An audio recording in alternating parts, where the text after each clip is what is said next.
Tribuners, 65 anak SD 6 hingga 11 tahun di Masohi mulai disuntik vaksin dosis pertama. Vaksinasi dosis pertama untuk anak usia 6 sampai 11 tahun di Kabupaten Maluku Tengah mulai dilaksanakan. Pantauan tribunamon.com di lokasi Senin 14 Februari 2022. Siswa SD Naskat Yosudarso Masohi tampak antusias menerima suntikan antibodi dosis pertama itu. Para siswa sendiri datang didampingi orang tua.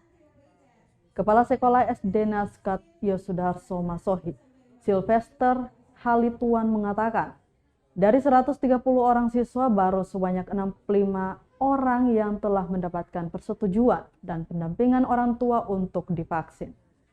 Sementara sisanya akan diikut sertakan di gelombang kedua setelah mendapatkan persetujuan orang tua.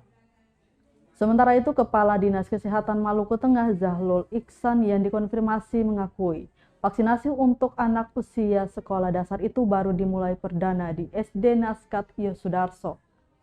Kadis juga berharap agar target pencapaian untuk sasaran anak usia 6-11 tahun di daerah itu tidak menemui kendala, sehingga pencapaian target bisa terrealisasi di pertengahan tahun ini.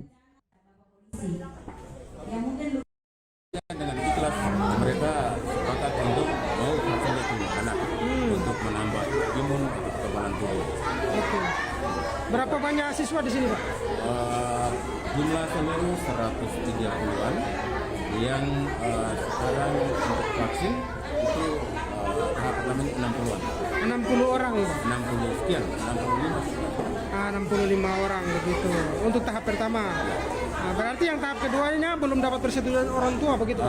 Ada yang belum, ada juga yang karena orang tuanya sudah ada di tempat. Makanya belum bisa karena kita utamakan bahwa orang tua. Oh, pendampingan orang. Orang tua tuh sehingga yang belum ada orang tua.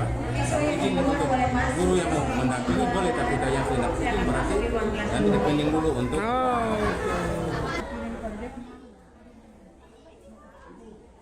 Terima kasih sudah nonton. Jangan lupa like, subscribe, dan share ya.